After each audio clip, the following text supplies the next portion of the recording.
report released earlier this year says that learning losses as a result of the COVID-19 pandemic mean that the country is further behind the goal to ensure all children can read by 2030.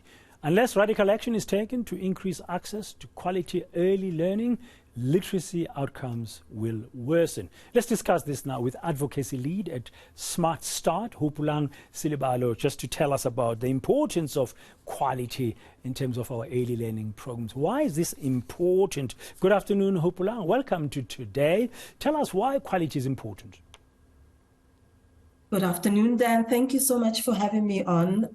As you've correctly pointed out, a literacy study called Pearls, which was released in April this year, highlighted that over 80% of our grade 4 learners are unable to read for meaning in any language. And sadly, that's a rise from the figure of 2016, which sat at 78%. And we know that building the foundation of education is critical to ensure that learners are able to succeed later on as they go through their schooling journey. So early learning is one of the contributors to this success, which must obviously be maintained within the basic education system. So early learning is important because it is that contributor to setting the foundation for young children. And exposure to quality early learning in particular, we know from research, can lead to quality outcomes when it comes to schooling. Yeah, Hopolang, South Africa has battled with this thing of children being able to read for meaning, and we know that the situation is very dire, especially when you take some of the research that was done around grade 4s. I mean, it's really not improving. I'm just wondering, why is the situation like this in our country? The foundation is one of the issues that's a signifier, or at least that's a contributor from grade 1 to even pre-grade 1. And we also see this inability or this literacy crisis playing out in the later years as well. When children move across schooling, you know, we see high dropout rates in grade 10. We see dropout rates in matric. We see learners struggling to make it through matric, and learners that actually start grade 1 leaving the system before they even make it to grade 12. And an investment in early learning is one of those contributors that could hopefully stymie this issue that we face in terms of learning outcomes, so that a child gets is holistically developed. Early learning contributes towards the intellectual development of a child, the physical development of a child, the emotional development of a child.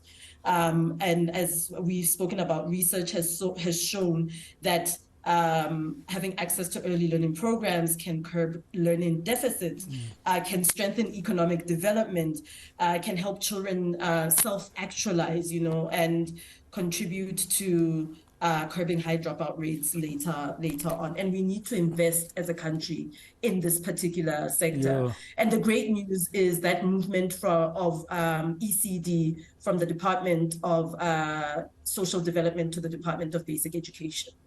Yeah, is that good? I mean, how much work are you always being done as a SmartStart in your area of work, Hopolang, to correct this situation, which is very dire?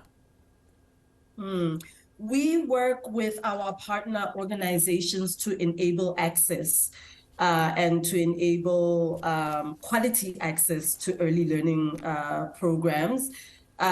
We have partners that have worked in the early learning sector for years. So we contribute to the ECD ecosystem by recruiting, training, licensing women to launch and to run early learning programs, sustainable early learning programs. So we contribute to this we contribute to the practitioner pipeline, and these women also contribute their homes as spaces for early learning programs to take place. And we also conduct advocacy work as well. We advocate for enabling legislation around registration of early learning programs, for example. We work with other partner organizations to advocate for more funding towards to go towards early learning and ECD in its entirety. Yeah, well, access is a very important part, and you've spoken about quality early learning programs, which can help at the foundational level. But there's also a matter of equality.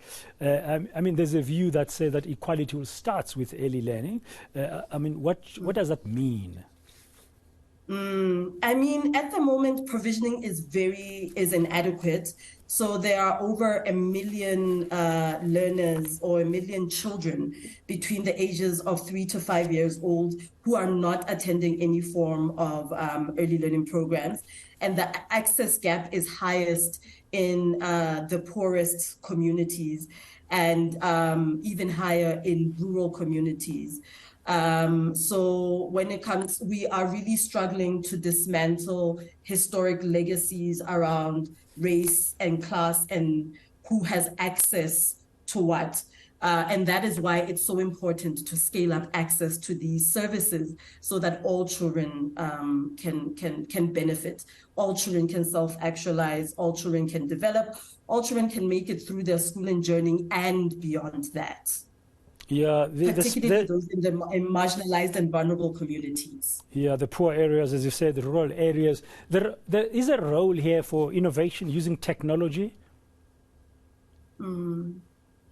Is there a role for innovation using technology? Yes, in terms of sharing resources, curriculums, programs.